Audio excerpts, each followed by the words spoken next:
Hey.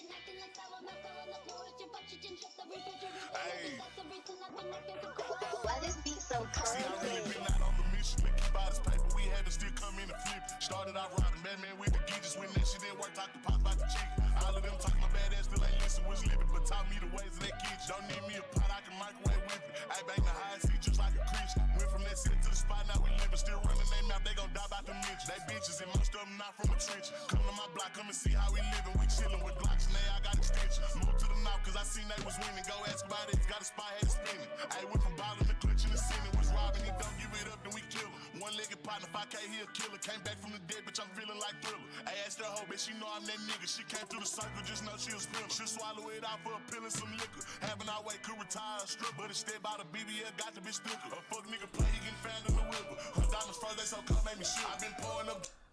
What is going on, everybody? It is your host with the most. I am Jordan Lewis. Boys and girls, ladies and gentlemen, children of all ages, welcome back to another episode of 24/7. I am so sorry for the delay. Holidays were crazy. Had a lot to do, but I'm extremely excited to get back to it, man, because it's a great time to be a football fan. Let me tell you that right now. We got the playoffs that just started up, man. We got the college football national championship. And you see who I got on today, so you know who I'm rocking with. But we're going to look at it from an unbiased perspective today. Because this game is not going to be as big of a blowout as people may think it'd be. So we're going to get right into it, man. I don't even want to really waste no much time on this. So we're going to get right into the NFL playoffs. We're going to go in order from when each game is taking place. So Saturday at 4:30, we got the Texans and the Chiefs. The Texans are just coming off probably their best performance of the year. They beat the Chargers in the wild card round 32-12. CJ Stroud had a great game, 280 plus yards, a touchdown. He did have the interception though, but deemed to not even matter because the Chargers could not do anything with it. They completely dismantled the Chargers, like top to bottom. It was not a good game at all. It was not a fun game to watch.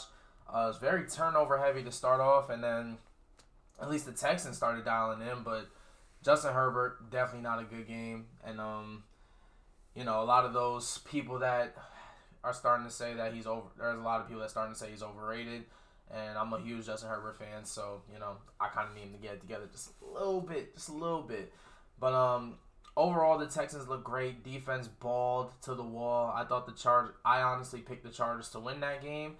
The Texans were just looking very weak towards the end of the season. They lost like 3 of their last 4 games, so you know I just felt like they didn't really have much of a chance to win, and I mean, 2 of those losses are to the Chiefs and the Ravens, but they were able to end the season on a high note, beating the Titans. But then again, that's the team picking number 1, so you kind of have to look at that with a grain of salt a little bit. But that deemed to help them out a little bit because they got a huge boost last week against the Chargers, and they looked phenomenal.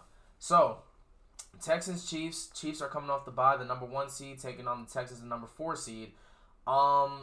This is going to be a much better game this time around than what we saw beforehand. Now, granted, the game wasn't terrible. Unfortunately, the Texans lost Tank Dell that game in a honestly horrific injury. But I saw on his Instagram story the other day that I believe he is going into surgery tomorrow. So nothing but prayers and good vibes over to Tank Dell as he gets ready to hit the road to recovery. Now, I do think that this game is going to be a little closer from a playing perspective. Score-wise, the game was close, but from a playing perspective, it just looked like the Texans couldn't rock with the Chiefs that day, honestly. I think from a playing perspective, it's going to be a lot closer, which is going to make the score a little bit closer. I know the Texans only lost by 7. I think this will be another one-score game. Both defenses are stout. Kansas City probably has one of the most underrated defenses in the league.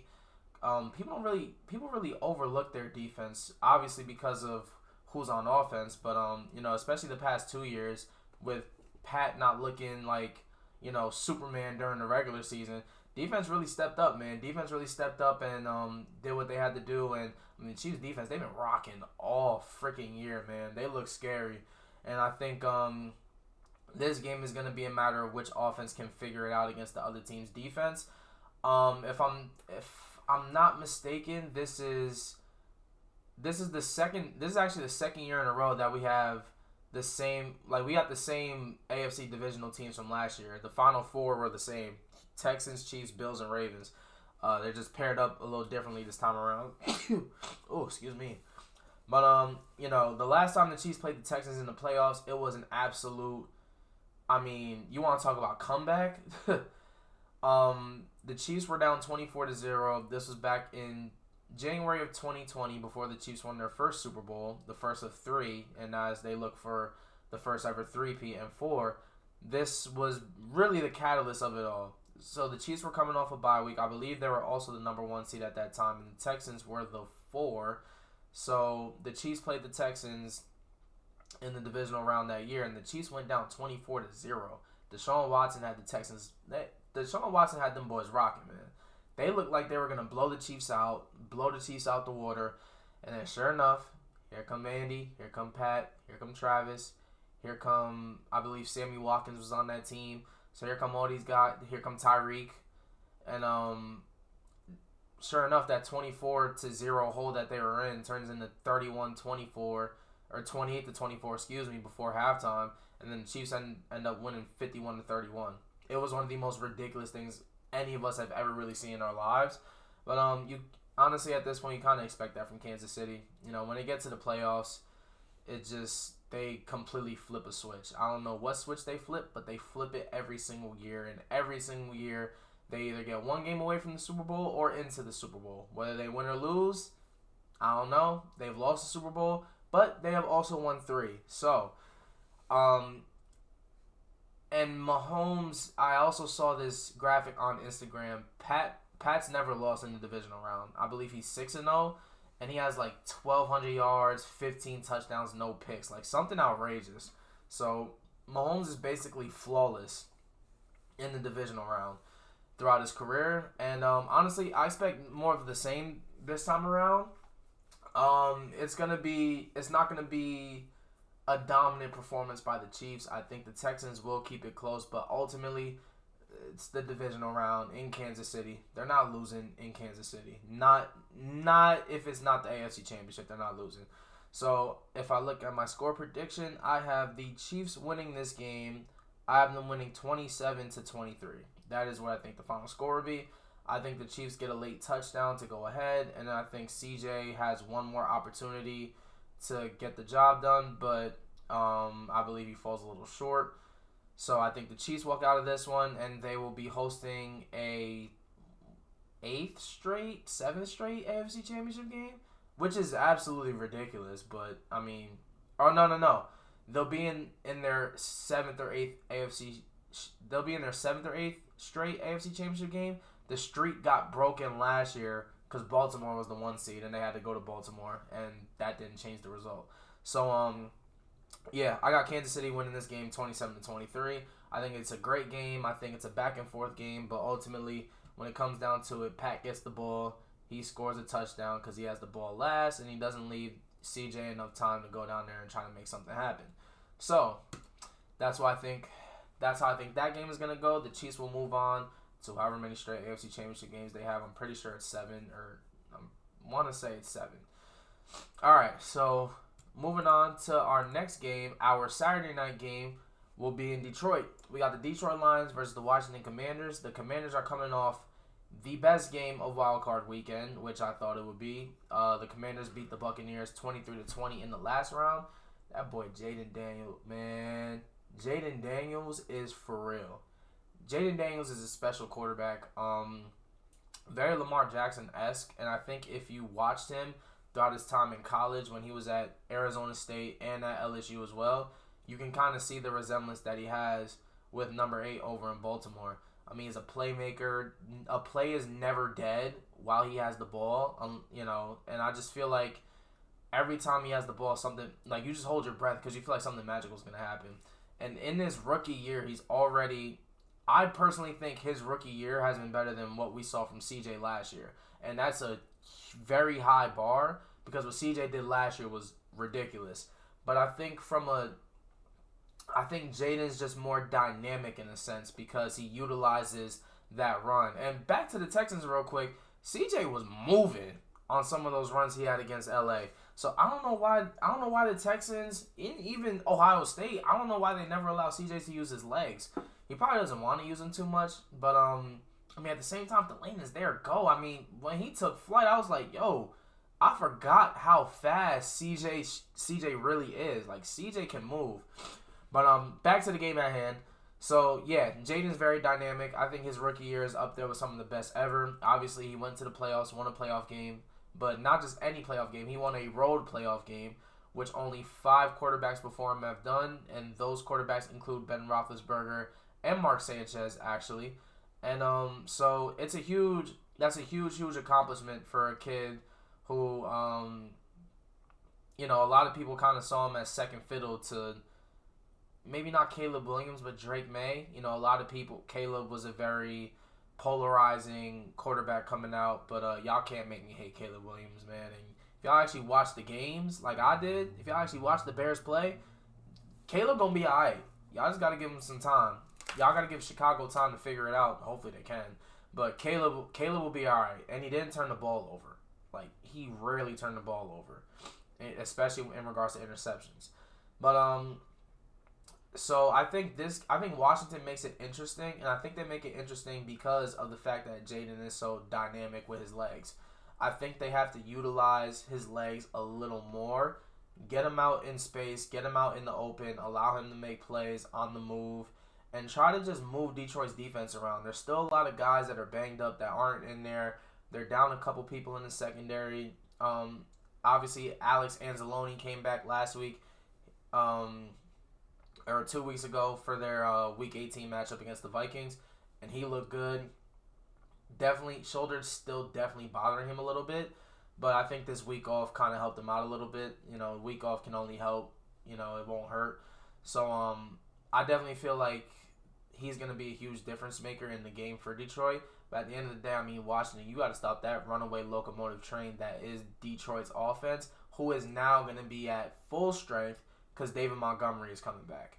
So, with that being said, I don't think this game is really that close. I think it's interesting at first, but I think Detroit ends up pulling away after halftime because their offense, I mean, like, I don't see, there's only maybe 2 defenses I could see stopping this Detroit Lions offense. One of them isn't, and one of them is in the NFC if that meeting was to actually happen. So we'll see how the other matchup goes, but there aren't too many teams that can stop Detroit's offense. So with that being said, I think Detroit takes this one pretty handily. I have Detroit winning 30-14. I think their defense figures it out against Jaden, and they don't allow Jaden to be dynamic moving around.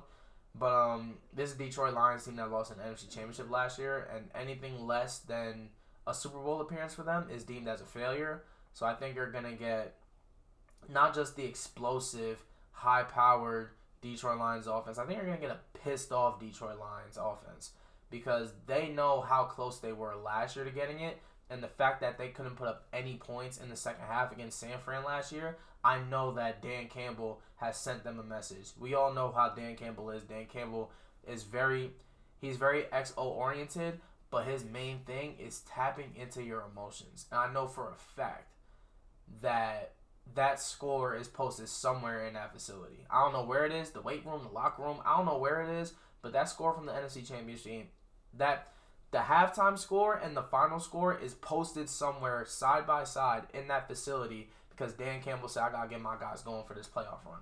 So, yeah, I think you're going to get a pissed off Lions team.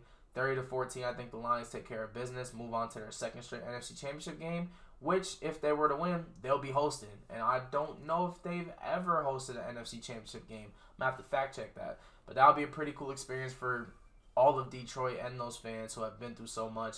It's really nice seeing Detroit do what they're doing. I love when teams just figure it out. Teams that have been like historically bad just figure it out and just have like a nice stretch to where they're just balling, man. And Detroit is full proof of that. Hope the Jets can figure that out, but that's a story for another day. So we're gonna move on because we ain't talking about the damn Jets. They know where close to be found. I pray they figure it out, man. All right, so that's it for our Saturday slate. Our Sunday slate. I'm excited for both of these games. I think obviously we're all very excited for that second game on Sunday. But this 3 o'clock game is interesting, man. We got the Rams and the Eagles. The last time the Rams played the Eagles, Saquon Barkley went for 255 and 2 touchdowns. Do I think that's going to happen again? No. But I do think that this time around, the Eagles. Do you think Rodgers retires? Oh, that's a good question. Money Mav, I'm gonna get right back to you on that right after I get through these last two games. We're gonna come back to that because that's a good question. All right, so the Rams, they're the hottest team in football right now. In my humble opinion, they're the hottest team in football. They started off 0-3, or they started off 1-3. We're down. They got to like 4-6, and then ended up finishing the season 10-7. Won their division, hosted a wild card round game against a team that won 14 games and was literally one win away from being the number 1 seed. And you want to talk about a beatdown? Yo, the Rams whooped Minnesota 27-9. The game took place in Arizona due to all the LA wildfires. Prayers out to all those in California, all the families affected. We are here with you. We stand with you, and we pray that this shall pass. You know, we definitely pray on it. Having family out there, I pray for them all the time. I pray for all of my friends that are out there. But seeing those fires was devastating, and I really hope that these families find comfort within one another, you know, during this rough time, because some of the footage that was being shown was it was absolutely mind-boggling what was going on out there. So continue to pray for California, continue to stand together. This is a time where we need to band together, not as individual people, but as, you know, the United States, and just be there for one another, man. And that should just be an everyday thing. Stop dividing each other. We need to continue to stick together. We need to continue to be united. So continue to pray out there for those that are affected by these wildfires. But yeah. So the last time we saw these two teams, it wasn't much of a game. 37-20. Obviously, Saquon went crazy.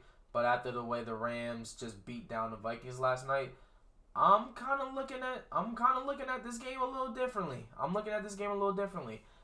And the Eagles did not look, honestly, outside of Saquon Barkley and the offense didn't look good outside of Saquon Barkley. Genuinely. You know, they're not throwing the ball a lot. Jalen Hurts only threw like 20 passes. But obviously, when Saquon gets 25 carries, and I know he had the one big run at the end, but he was still creeping up on 100 yards up until that point. And, you know, early on in the game, it looked like Saquon was just going to have his way at first. So, but he finished with, I believe, 26 carries, had 118 yards. So, you know, still a good, you know, decent game with what we have as a sample size of Saquon Barkley's Eagles career. It was a decent game. It wasn't anything special. It was a decent game. But, the Eagles need to figure this out, because there obviously the media has been speaking about how there are so many, you know, the locker room's divided, whatever the case may be. And honestly, on the field, it doesn't look divided. The Eagles just dropped a funny video about Devontae Smith and A.J. Brown clowning Saquon for dropping down. So it doesn't look like a locker room divide. It looks like they're very much still together. But obviously, that's on the field. That's in the heat of the moment. One of the guys that's having a sensational year just did something, you know, I don't want to call it crazy, because it's not crazy, but did something that they wouldn't necessarily agree with. And Devontae Smith let him have it. Like, Devontae was not going for none of that. But at the end of the day, Saquon's a winner. He wants to win. He doesn't really care too much about the stats. All he cares about is getting to the Super Bowl. And now he is tied for the farthest he's ever been in the playoffs. So I believe that the Eagles really need to find a way to throw the ball against LA. LA's pass defense has come on as of late. They did a great job stopping Sam Darnold, but that pass rush, I mean, Jared Verse, Brandon Fisk, and all those guys, man, they're coming on strong, really strong at the right time. So I think the Rams give the Eagles a little bit of fits in regards to that, but the Rams' strength is also the Eagles' strength. Their defensive line and the Eagles' offensive line are the strengths of both teams. So, something's gonna have to give, honestly. And in my opinion, I think the Eagles' offensive line is just too stout. They're too veteran-oriented, and against a younger Rams defensive line who obviously lost a Hall of Fame player last year and Aaron Donald to retirement, I think they're gonna give the Rams fits at times. So yeah, Money Mav, you were telling me that Jared Verse is from your town. That's actually pretty cool. But yeah, and he's been balling. In my opinion, he'll probably end up getting Defensive Rookie of the Year. I don't really see too many scenarios where he doesn't get it. But ultimately, I think that this game comes down to the two strengths of both teams. I think the Eagles' offensive line is just a little bit stronger than the Rams' defensive line. So with that being said, I actually have the final score prediction. I'm predicting the Eagles will win 27-17. I think that Eagles defense is very good. I think that they get to Matt Stafford a little bit, and that's one thing you have to do with Stafford. Stafford can't move the way he used to. He still can get to it a little bit, but he's still gonna have to try and make a play outside of the pocket. And the Eagles defense, top to bottom, oh my goodness, like they're hooping at the right time. They shut down the Packers. They've shut down almost every team over the past few weeks, minus Washington, and that's really it. So I would have the Lions and the Eagles running back an absolute juggernaut of a matchup. Because I think they played last year, if I'm not mistaken. But if not, then disregard what I just said. But I do have the Lions and the Eagles in a juggernaut of an NFC Championship game. And that might be one for the ages. Because, you have two absolutely dominant offenses. You have a really strong defense and a defense that's figuring it out with all the pieces that are gone. So something will have to give. But obviously, that's just a prediction. We can't talk about that because it didn't even happen yet. So we don't even know. So that's my prediction for the NFC Championship. I have the Lions and the Eagles next week, or 2 weeks from now, in that last spot. And now it is time to talk about what I think might end up being the game of the year. Not the game of the week. Not the game of the month, not the game of the playoffs. The game of the year might even be better than whatever Super Bowl matchup that we get. We have an absolute treat in the second round of the playoffs. Ravens versus Bills. Lamar Jackson versus Josh Allen in Buffalo. Sunday night, primetime TV. Boy, if you are a football fan, there is nothing in the world stopping you from watching this game. Unless you have to work. But other than that, there's nothing stopping you from watching this game. Plans have been canceled. Family has been told to stay at home. Friends have been told that if you are not going to a bar to watch the game, do not invite me. Because this game is going to be an absolute cinema. That's the only word I can describe it as. Cinema. Absolute cinema. Now, obviously, what people don't know, there's a lot of... This has probably been, and I shouldn't say people don't know. People do know. This has probably been one of the best MVP races in recent memory because all season these guys, and don't let social media or what the media says fool you. Lamar Jackson's been consistent all year. Lamar Jackson hasn't had the only one bad game he had was against Pittsburgh the first time. Other than that, he's been flawless. And Josh Allen has made jaw-dropping play after jaw-dropping play every single week. They both have, honestly. So we got two quarterbacks going up against each other in arguably two of the most impressive quarterback seasons of all time. Josh Allen has really turned the turnovers down a lot this year. He went from 22 total to, I believe, 7. He cut that into 2/3. That's ridiculous.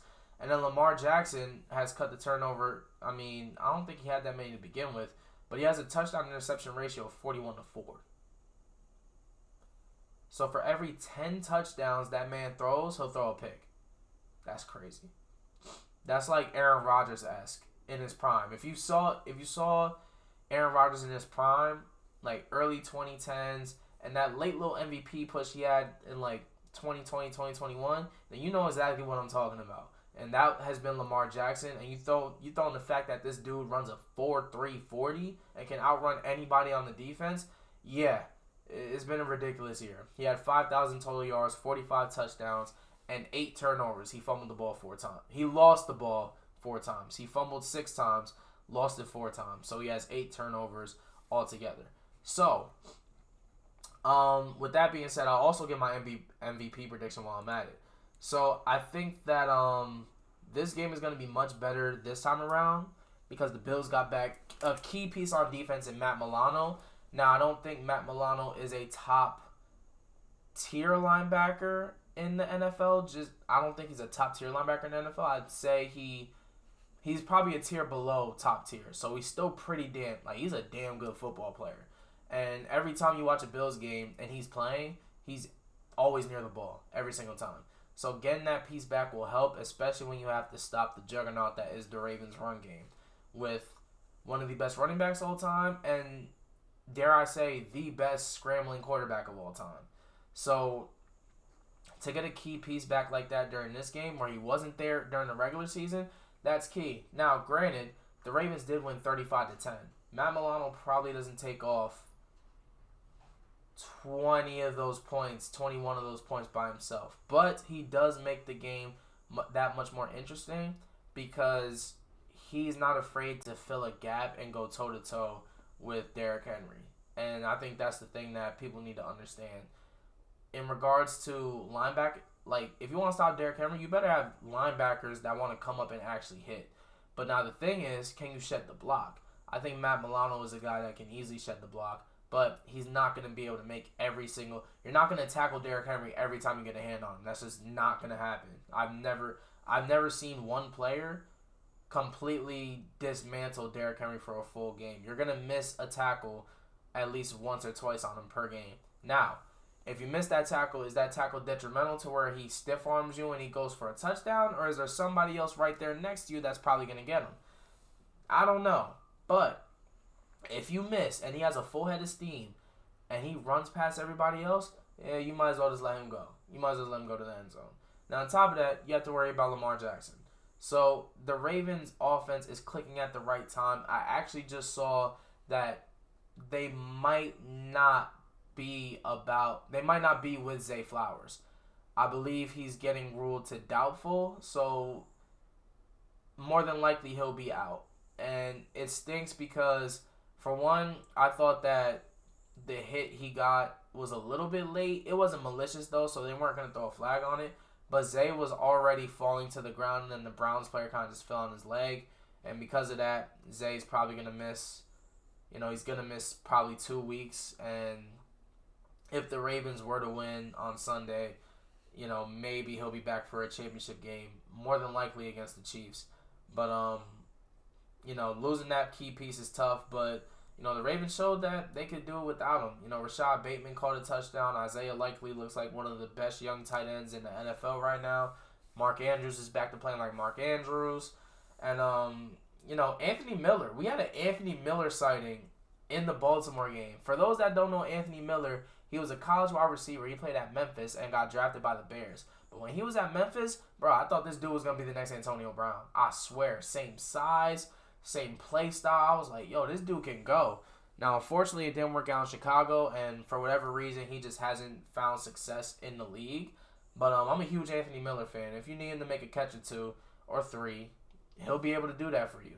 And I think because of how dominant the Ravens have been on the ground, I genuinely feel like that's not going to be much of a problem. So I think losing Zay isn't as I don't think losing Zay is as detrimental as people may think it is, just because of how dominant they've been on the ground. And also, Bills have been middle of the pack in regards to rush defense. Their rush defense is 17th in the league, so I don't really see, I just don't see them really making a huge impact in regards to their, stopping the run, when they're middle of the pack. They did run all over the Steelers that game, and the Steelers have, I'm pretty sure they were top 10. I want to say they were 6 or 7 in stopping the run. So, yeah, they literally ran through a top rushing team in the NFL, and they did like it was nothing. So, it's going to be a great game. I think it's going to be a nasty, gritty. Don't expect, flashy plays. Maybe Lamar and Josh give you a couple just because of their play styles, and obviously they're the two leading candidates for MVP. But expect a real just rugged game. And the problem is the Bills are gonna. Josh is probably gonna have to win the game because the Ravens' rush defense is stout. I don't think James Cook is. And hold on, Buffalo fans, I got a bone to pick with y'all because I'm sick. I am sick and tired of the disrespect that y'all show the rest of the Bills team. There's so many and maybe it's not Bills Mafia. Maybe it's people that want Josh Allen to win MVP over Lamar Jackson, which is okay. But I'm just here to let you know right now. Stop saying that Josh Allen has no help. I am sick of that narrative. Khalil Shakir is a solid receiver. Keon Coleman is going to end up being a great receiver in the NFL someday. He's still figuring it out. But as we saw against Denver, one of the best defenses in the NFL, and I think Denver is like, I don't think their pass defense was that good, but their rush defense is solid. And James Cook ran all over them. I'm sitting there, I'm like, yo, y'all made me sit here and believe that James Cook was trash? Josh Allen has no help? Are you serious? James Cook had a band and 16 touchdowns during the regular season. What you mean he had no help? And it's not even because, and in reality, Josh Allen he's a huge threat with his feet, but he doesn't bring the dynamic threat that Lamar brings when he runs the ball. Josh Allen is a huge threat when he runs. No, just so y'all, don't go sit there and go, oh, Josh Allen can run. What are you talking about? I know he can run. I have two eyes. I watch the damn games. I know he can run. But he doesn't bring the same threat that Lamar does. You can catch Josh Allen. You can't catch Lamar Jackson. That's just what it is. Now, when you get to Josh, can you tackle him? That's another point. To me, Josh Allen's the white Cam Newton. That's just what I see. Dynamic arm, can run, can make any play possible. When I see Josh Allen, that's what I see. I see a white Cam Newton. An absolute dynamic player. So, but with that being said, Josh wouldn't eliminate the threat of a running back the way that Lamar Jackson was. There was a freaking, on Derrick Henry's touchdown, when they ran the read option, Lamar gave the ball to him and ran out and took 3 defenders with him, which opened up Derrick Henry. Like, that's ridiculous. Josh isn't going to have that same effect because the Bills don't really run the read option that much. You know, there's only, a lot of the time when Josh runs the ball, it's nobody's open so he takes off. Or it's like that 3rd and short. I've seen him do it a couple times. He did it against the Jets to win the game. Me being a Jets fan, I watched that game, so I remember. Josh just got the ball and just ran quarterback toss by himself. So Josh and Lamar bring 2 completely different threats when they're running the ball. But for you to sit here and say that he has no help when James Cook ran for a band and 16 is a lot of touchdowns, and a lot of James Cook's touchdowns were not at the goal line. That was James Cook getting busy, shaking through the line, and getting himself to the end zone. And the Bills' offensive line is one of the best in football. Deion Dawkins and all them boys, they're tough. They're super tough. Josh rarely gets touched. There have been so many games where, and obviously Josh is super strong, so it's going to be hard to bring him down anyways. But Josh, I rarely see Josh get touched. And he does flop a little bit. I want him to kill that flopping just a little bit. He be getting a little love tap and then be flailing his arms. He be doing that sometimes. Like, come on, Josh. You 6'5", 240, you a little too big to be doing that, bro. But, nonetheless, Josh Allen is one of the most dynamic players in the league, but he doesn't take away from the run. James Cook still had a band and 16 touchdowns because James Cook is a dog. And he was getting busy in that backfield. And I think if you put James Cook in any backfield in the league, he has similar success. Because I just think James Cook is a very solid running back. And he can catch out the backfield too. So he poses a much different threat. So Josh Allen MVP, truthers, Buffalo fans, I'm not hearing that Josh doesn't have any help. I don't want to hear it. And I definitely don't want to hear it if the Bills were to lose this game and use that as an excuse. Because Josh ain't going to use that as an excuse. So why should you? Anyways, now, with all that being said, I think this game goes back and forth. I think both defenses make plays. I think both offenses make plays. I think it's one of the best games we've ever seen. Genuinely, I really think it's one of the best games we've ever seen because of how dynamic the quarterback play will be. But the game is going to come down to which running back can shake some in the game. and I trust Derrick Henry a little more than I trust James Cook to make something happen. Not to say James Cook won't make something happen. I think James is due for. I think James is gonna have another solid game, but the Ravens are so good stopping the run. I don't think he'll have the same success that he had against Denver, where he's rushing untouched for like 5 yards, and then finally gets tackled for like a gain of 8. I don't think that's gonna happen against Baltimore. It could, because that Bills offensive line is damn good, but I don't think it will happen. So I think this game is going to come down to a multitude of things, but at the end of the day, I do think that the MVP, and I think that the quarterback that wins this game is also the MVP, and I think that quarterback is Lamar Jackson. So I have the Ravens winning this game by a score of 27-24. I think it's going to be an amazing game. I don't think either team touches 30, not like how they did last time. But this game is going to be phenomenal, man. It's going to be great. I'm seated. I'm not going anywhere Sunday. I'm super excited to watch that game. And I do think that we get a rematch of the AFC Championship next year. I think the Chiefs will beat the Texans and the Ravens will beat the Bills. And I think we run back the AFC Championship. This time it'll be in Arrowhead. So, with that being said, those are my NFL divisional round predictions, man. I hope that, I'm not a football guru. This is just what I think is going to happen. But I do think that all the higher seeds, except for the Bills, get the job done this week. And, that would gear us up for an exciting championship weekend. I think all of these teams can make for a really fun championship weekend, genuinely. But, I just think that the more dynamic teams will get it done. But that Ravens-Bills game is going to be something special, man. The Bills could easily win that game. They could easily, win by 3 points. They could easily blow them out. I just think that's the way this game is going to go. I think this game is going to be completely unpredictable, and nobody's really going to know what's going to happen. But I think that the Ravens win. I think we have a pissed-off Lamar and Derrick Henry, who have both come up short in getting to the Super Bowl. And when you put two dynamic players like that together, it's going to be a problem for a lot of things. And plus, I want to see that Ravens-Chiefs rematch from Week 1 more than I want to see the Bills-Chiefs again. Granted, every time they play, it's an absolute instant classic. But I want to see the Ravens and Chiefs run back Week 1 and the AFC Championship game. I think that'll be for a more compelling game. So those are my NFL predictions, man. You can drop your predictions in the chat. I'll read them out loud if you want to. Let me know. But so we're actually gonna shift gears now, moving from the NFL. We took care of Saturday and Sunday. Now it is time to take care of Monday. We have the College Football National Championship. This game. Okay, now listen. Obviously, you see what logo I have here on my chest, right? So, I just think Ohio State fans need to chill. This is not going to be a blowout. This is not.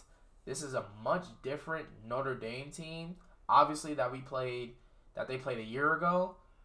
And this is a much different Notre Dame team than the one that lost to Northern Illinois earlier in the year.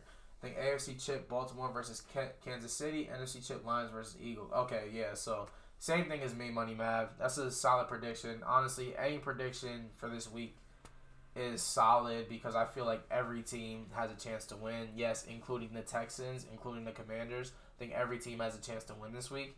It's going to be a fun weekend of football, man. I'm super excited. Genuinely couldn't have asked for better matchups, really. I think it's just going to be super fun. But, so Ohio State and Notre Dame, both teams that have fought through adversity to get here, both teams who have found their faith in God along the way, both teams who feel as though that they have a chip on their shoulder from those losses. Obviously, Notre Dame lost in Week 3, I believe, to Northern Illinois, 16-14 off a game-winning field goal at home. And, yeah, when you lose like that to a Northern Illinois team that ended up only being ranked for a week, yeah, that's gonna fuel the fire for sure. And ever since then, Notre Dame has not been blemished. That is their only loss on the season. They've looked good in just about every game they played. except maybe not last game. I see you, John. I see you in there, and I see the team that you repping. You see what I got on. Yes, sir. We're gonna see what happens though.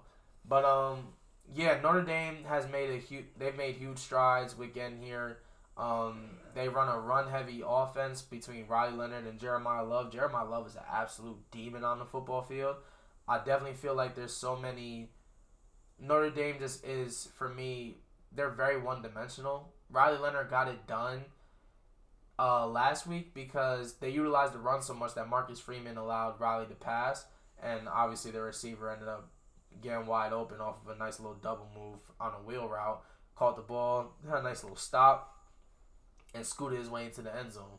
So, but Notre Dame definitely looked very shaky in that game against Penn State. I think Penn State's defensive line did a great job getting to Riley Leonard, and that's what you're gonna have to do against Notre Dame. Riley Leonard can move, he can shimmy out the pocket, he got some wiggle to him, and he's gonna want to tote that thing. Like, they will call design runs for him to make sure that he gets up out of there, and that's gonna be a huge test for Ohio State. In recent years, Ohio State hasn't really done too well with scrambling quarterbacks. They haven't really played one this year. I mean, they saw Alex Orji for a couple plays during the Michigan game. But other than that, that's really it. There really hasn't been too many rushing quarterbacks that they've had to play. But when they have played them, they've been trouble. So I think if Notre Dame can utilize Riley Leonard in the run, I think that'll end up opening up everything else for Notre Dame. But if they can't utilize Riley Leonard in the run, then that's going to force Riley Leonard to pass. He's not the greatest passer in the world, but considering what he did last game, I feel like if you give him a chance to throw the ball, he'll make the play happen. And, yeah, but Notre Dame, they're a team that's been blemished, and they're a team that is, we have two teams of destiny. Me and my coworker were talking about it last week. There's two teams of destiny in the national championship right now. So, something's going to have to give. But Notre Dame's path here, I think if they utilize Riley Leonard, they utilize Jeremiah Love, and try to be a little more two-dimensional as opposed to one-dimensional with just straight runs, I think that they have a chance to pull it off. Now, like I said, this is from an unbiased lens. We're going to look at it from an unbiased lens. Let's talk about Ohio State, man. 13-2.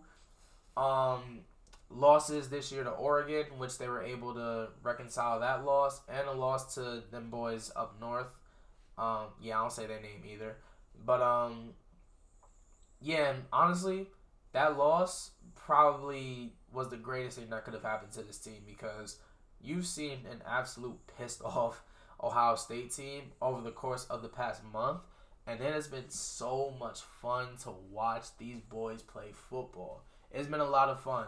They've dominated teams defensively with just crushing hits, getting to the quarterback, taking away the pass as best as they can, although Quinn Ewers did a good job finding some guys last week. But they've been a team that's been playing out of their mind, honestly. And obviously, offensively, they finally found a rhythm. They were kind of struggling during the season to really figure out what their identity is, but it looks like they found it, Will Howard's been playing well. He hasn't turned the ball over in the playoffs. He had that one interception. That was honestly just a great read on the hook to flat from the linebacker who made that interception. And at that point, I think Will was trying to force the ball to Jeremiah Smith, because Jeremiah Smith only did have the one catch last game. But yeah, it's tough to have more than one catch when you're literally getting bracketed in the zone and there's two or three guys in your area at all times. But that's what you got to do. You got to find a way to take him out of the game. But I think that Jeremiah Smith going off the first two games was also the best thing that could happen for Ohio State, because they have so many weapons that if you just focus on Jeremiah, okay, cool, Emeka Ibuka's going to go off. You just focus on those two. You still have Carnell Tate, who ended up being the leading receiver with 80-something yards last game. And then you also have Travion and Quinshawn out the backfield, one of the best 1-2 punches in all of college football. So, yeah, they're just like, there's so many weapons everywhere. So you could bracket Jeremiah Smith, but you still got 5-6 guys to stop. And then Will Howard's still kind of a threat with his legs. He hasn't utilized his legs that much. I don't know why they haven't utilized his legs that much. I'm glad they did it on that fourth down with to get Quinshawn into the end zone.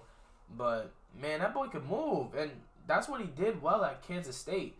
But obviously they probably didn't want to get him hurt, whatever the case may be. Well, there is no tomorrow anymore. If he can move, let him run, man. Because they blocked that play up perfectly. And the lane was right there. Everybody had their assignments. Quinshawn Judkins is a demon when he goes out to block. So, but yeah, they've looked very good. I think the only way Ohio State could lose is if Ohio State just comes out and doesn't play up to their standard. Ohio State is we saw it so many times this year. Well, honestly, we only saw it in that one game. There was really one game that I feel like Ohio State genuinely just lost, and that was to the team up north. I feel like when they played Oregon, Denzel Burke kind of got smoked that game, but offensively they played great. So I think as long as Ohio State's offense is clicking, I think they'll be fine because I just feel like that defense has found a rhythm. Denzel Burke hasn't really played that much over the course of the past few games. They're really trying to implement Jermaine Matthews, a sophomore DB, into there a lot.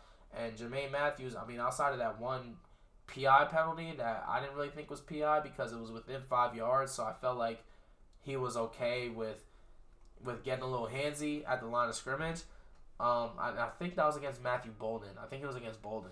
But, yeah, other than that, the defense has played very, very well, like exceptionally well over the course of the past 5, 6, honestly, ever since that Oregon game, the defense has been on fire. So, I think if they come out and have another performance like they did, they need to play the way they played against Tennessee because Nico is very similar to what Riley Leonard is.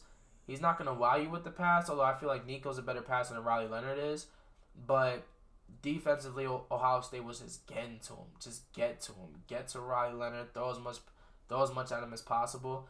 But if Notre Dame can somehow find a way to counter that pressure and allow Riley Leonard to make quick throws off the blitz, I think Notre Dame could drive up and down the field, honestly. And then that'll free up Jeremiah Love, who runs harder than almost any running back in college football. He's up there with some of the best, hardest running backs in college football, with Caleb Johnson, Ashton Genty, Cam Scatterbo. He's up there with all those guys. And the one difference is he's actually coming back next year. He's only a sophomore. So I think this game is going to honestly be, I think Notre Dame slows down Ohio State's offense a little bit. I think Ohio State's defense is much better. I think Ohio State's defensive matchup against Notre Dame's offense is a much better go than Notre Dame's defense having to stop Ohio State's offense. I think it's going to be a great game. I hope it's a great game, but I think it's going to be really low scoring. I think that there's only going to be like a couple of touchdowns throughout the game. I really don't think it's going to be that many. I really don't think it's going to be a high-scoring game. But I do think Ohio State walks out with the dub and is crowned as the national champs for this year. I think Ohio State ends up winning the game 20-10. I just don't see a Notre Dame team, an offense. Like, Notre Dame's offense is very slept on. They're one of the best offenses in all of college football, regardless of who they played. I don't care about who they played in the past. They're one of the best offenses in college football. But they've also haven't played a defense as good as Ohio State's. And Ohio State has been tested defensively against Texas, against the team up north. So I feel like their offense is built to win a game like this. I think it'll be very low scoring. I think the offensive MVP is actually going to be Quinshawn Judkins. I think Judkins scores both touchdowns again for Ohio State. And then I think the defense balls out. I think the defensive MVP will end up being Caleb Downs. I feel like they're going to put Caleb in the box a lot and have him come up and try and get Riley. And I feel like Notre Dame might pull out a couple plays where, they fake a quarterback run and then Riley looks down the field to pass. But Caleb shoots out of a cannon. So I feel like if Riley doesn't get that ball out in 2 seconds, he's getting taken down. And but yeah, it's gonna be a great game. I think it's gonna be an absolute slugfest. I think both teams are gonna come out and just hit stick each other. It's gonna be hit stick and hit stick after hit stick. But ultimately, I think I trust Ohio State's offense a little more to win a big game than I do Notre Dame's offense. So Ohio State, I predict to be crowned as the national champs. Can easily go the other way. It's going to be a great matchup. I'm super excited. I'm just happy to see my team back in the Natty, man. I am. That 2020 Natty didn't really feel like one because obviously Ohio State only played 7 games before then, or 6, whatever the number was. I don't really remember. So obviously there's a little bit of an asterisk next to it, and there wasn't a single team in the country that could touch Alabama that year with Mac Jones, Devontae Smith, Najee Harris. Was Waddle on that team? I think Waddle was on that team, but he was hurt. But yeah, there weren't too many guys that, yeah. I don't even know what I was about to say. I was just thinking about that offense, man. That offense was crazy. But yeah, so obviously both teams have been looking for a national championship for a while. Notre Dame a little longer than Ohio State. I think Notre Dame's last natty was 88, with Ohio State's last national title being 2014. That was the year Cardale Jones took over for JT Barrett, and Ezekiel Elliott absolutely just went off. So, yeah, I think it's going to be a great game. I'm super excited. I'm looking forward to it. I've just got this today, so I'm super excited to wear this for the game. And, yeah, I think we're in for a good one, man. I really think we are. So, here's hoping that we get 3 great days of football, 5 great games. I'm really looking forward to this weekend. It's going to be super fun. And now, for my players of the week, it was kind of tough, especially from a college standpoint, to think about the players of the week. Offensively, especially because I feel like all 4 defenses last week came to play. And, yeah, but honestly, I know he had the 2 interceptions, man, but I got to give it to Riley Leonard. Riley Leonard is my offensive player of the week. Because at the end of the day, he just ended up finding the right way to make the plays he needed to make in order to get the team to win. He didn't wow you from a statistics standpoint at all, but I just think he's a winner. Like, he's really a winner. And that gutsy performance he had against Penn State, man, that's worthy of being named Offensive Player of the Week. There wasn't anybody really on Texas or Ohio State that really wowed me. And Penn State's offense, they had Katron Allen went crazy. But, in a losing effort, I feel like I can't give it to you in a losing effort unless it was like otherworldly performance. And it wasn't otherworldly, it was a solid performance. And Katron and Nick are both coming back, so they already got the best running back duo for next year, making a run at it again.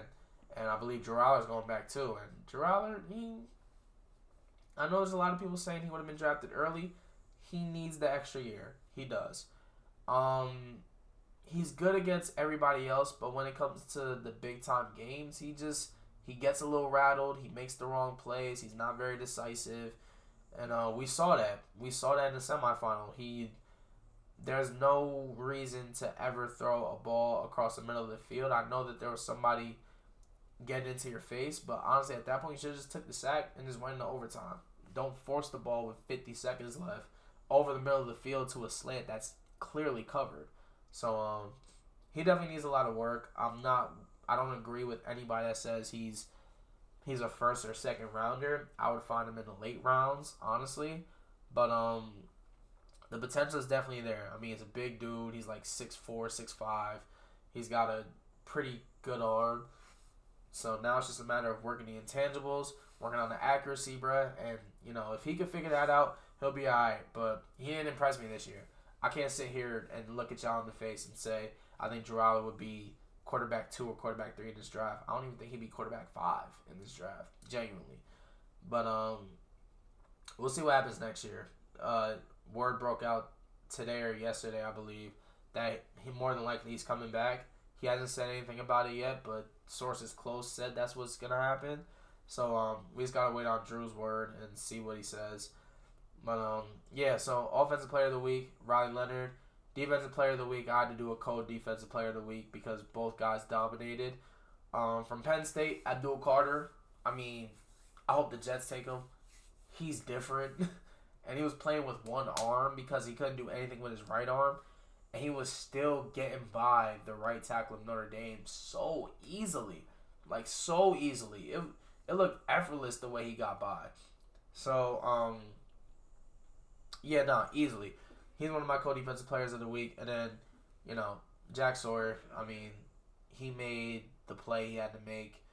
It was one of the best moments, probably. If they win this national championship, that will go down as one of the top 5 plays in Ohio State football history. That was honestly crazy. I was jumping up and down like a little kid in my living room, just watching that, watching him run down the sideline. I mean, he probably thought he was moving, but Jack, I'm sorry, bro. It looked like you were going like 10 miles per hour. It did not look like you were going that fast, but I don't give a damn at the end of the day, bro. You got to the end zone and you got us that win. You sealed the deal. And with all the stuff that you've been going through since the Michigan game, I couldn't think of a better person for it to happen to. I'm super happy for Jack, super happy for Ohio State as a whole to be back in this position after dropping 2 games this year. So, yeah, I'm looking forward to watching the national championship, and hopefully the Buckeyes come out on top. Y'all already know what the vibes is. So appreciate y'all for tuning in, man. This is a great show. We didn't even get to an hour, but we're gonna have more episodes coming out soon. I definitely just wanted to make sure that I took a break because of the holiday season, but we back in full effect. I'm hoping by the end of the year we get at least 48 to 50 episodes, man. I'm locked in. Stay tuned. We got way more streams coming besides just this. I'm out. Holla at y'all. Still come in and flip. Started out riding Batman with the geeches when that shit didn't work. Talk to pop about the chick. All of them talking my bad ass, still ain't listen, was living, but taught me the ways of that kitchen. Don't need me a pot, I can microwave with it. I bang the high seat just like a Christian. Went from that city to the spot, now we living. Still running their mouth, they gon' die about the mitch. They bitches and most of them not from a trench. Come to my block, come and see how we living. We chillin' with Glocks, now I got extensions. Moved to the north, cause I seen they was winning. Go ask about it, got a spot, had to spin it. I went from bottom